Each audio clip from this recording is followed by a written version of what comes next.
Good evening, everyone. It's about 9:30 on the 8th of July, Friday, and this is actually the fourth attempt that I have made at this video. I'm doing this video off the cuff. I don't have any notes or anything pre-planned, but I felt a need to talk about some of the events of this week, mostly because it's a situation where the topics that we're talking about in class and events in the real world have intersected in what I think is a pretty meaningful way. Now, of course, this will also illustrate one of the shortcomings of our class. If this were a typical or traditional on-campus class in the classroom, on Monday I'd walk in and we'd spend 25 minutes or so just talking about your thoughts on everything that's happened. Unfortunately, we can't do that.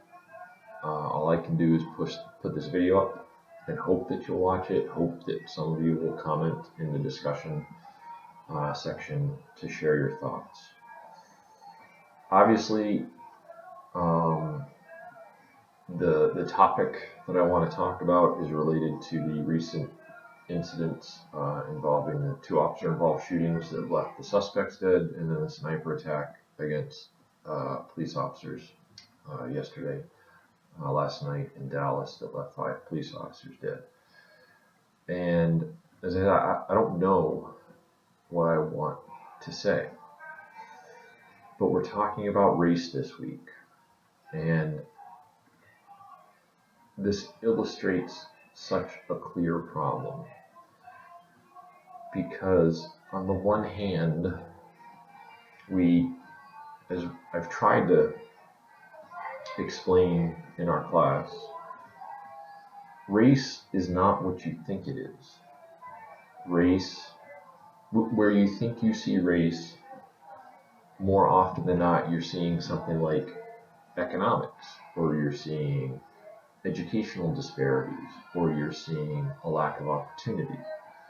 But what we've done is we've taken these very real physical differences that people have, ancestry, the things that tell me where somebody is from when I look at their skeleton, or we analyze their DNA, or we look in their blood, and we have taken those physical traits, which the only thing they tell us about a person is where they're from, and we have applied a whole bunch more significance to them, meaning to them, assumptions about them that are not linked to biology. I think I used the example in the video lecture. You're walking down the street and you see a young black male, and automatically maybe you start thinking, I'm a white guy, I'm raised in middle America, in the middle class, and I know when I see a young black man with saggy pants and a bandana and baggy clothes that he's probably in a gang, and he's probably got a gun, and he's probably got a criminal record. And there's a part of me that has been conditioned to believe that the reason all of those things are true about that man, if they are, we'll pretend that they are, the reason those things are true is because he's black, that somehow his genetics means that he is genetically predisposed to be in a gang, to carry a gun, to have a criminal record. And none of that is true. Without getting into a history lesson, again, I think I went over this in the video lecture, there were intentional and conscious political, social, and economic decisions that were made in the United States, particularly following the Second World War, that gave opportunity and access to whites and denied it to blacks. And the result being that you have a huge disparity in economic power, political power, social power, opportunity between those two groups, which has really resulted in the divisions that we see to this day. But regardless of the fact that it's kind of an artificial construct, the consequences of it are incredibly real. What happened these last couple of days illustrates how real it is. I don't know exactly what happened in the 2 police stops. I've seen the videos, as troubling as they are.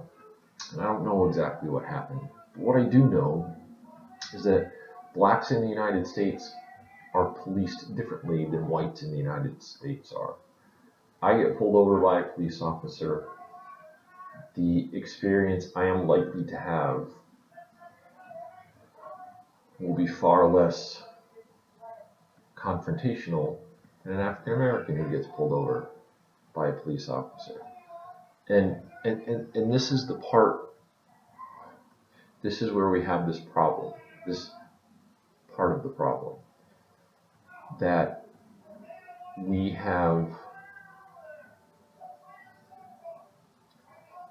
as a society, through our media, through our history, through our music, through a whole host of mechanisms, have conditioned ourselves to see young black men as a threat. And what that means is that young black men will often receive far more aggressive policing, as I said a minute ago. And what the consequences of that becomes is that young black men and the black community in general have lost trust and faith and confidence in law enforcement because they don't feel like they're looking out for them. And the statistics, I teach criminal justice at my full-time institution. That's my position as a criminal justice professor. And the statistics are clear, whether it's the fact that African Americans are far more likely to be arrested for crimes that whites are given warnings for or not arrested at all, that once they're arrested, they're 3 times as likely to be sentenced. If they are sentenced for the same crime, they receive far harsher penalties. In interactions with the police officer, an African American male is far more likely to be shot, killed by that police officer, even if he's unarmed, than a white male is. And then the list goes on and on and on. So we have a problem. And I don't know what the answer to the problem is. I really don't. We have this cultural problem that we can't continue to ignore. We can't pretend that there isn't a race problem in the United States. And we can't pretend that there isn't a gun problem in the United States. But we'll talk about guns when we get to politics, power, and violence in a week or so.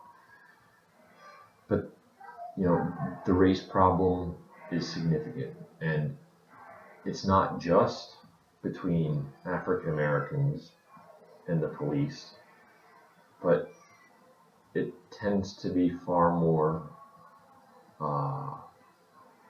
glaring when an incident happens between African Americans and the police that becomes the focus of the nightly news. It's problematic because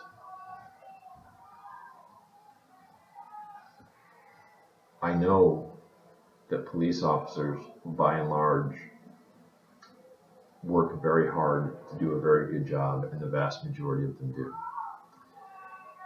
At the same time, just like the rest of us, police officers, regardless of their race, have been raised to see young black men as a threat. And in studies and interviews and psychological evaluations of thousands of police officers, it's been shown that police officers enter encounters with African American males with a higher degree of fear because they fear for their lives. So the result seems to be that police officers are much more likely to escalate a situation to the point where violence or an aggressive response is required. And even if that response doesn't result in somebody's death,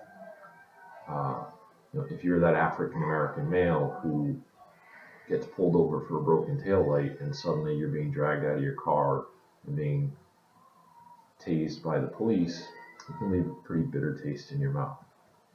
And again, having said all that, I'm not completely excusing the people who were involved in these situations. The young man in Baton Rouge, Louisiana, he may have threatened somebody with his gun. he may have been involved in an altercation that somebody felt the need to call 911. When the police arrived, he certainly was not cooperative with the police. So it certainly is a double-edged sword. But it just highlights this really vexing problem that we have. And I don't know what the answer is. Clearly, I hope it is obvious that this is hard for me. This upsets me. I'm an idealist. I have this belief in what the United States, not America, what the United States should be. And when I see us falling short of that reality, it pains me. I don't know. I don't know if this will start a discussion, or if those of you who do watch this will just kind of roll your eyes and say Brown's off his rocker and he's babbling.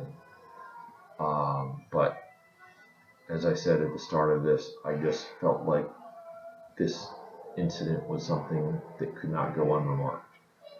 Well, not only because of how impactful it has been in our news cycle and in the public sphere for the last couple of days, but also because of the way it does, unfortunately, tie into some of the issues we've been discussing in class.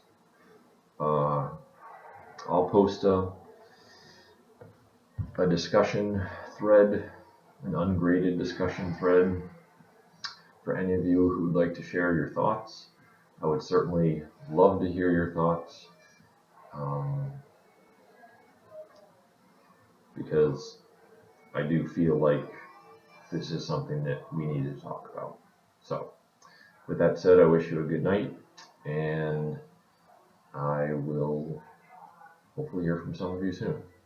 Take care.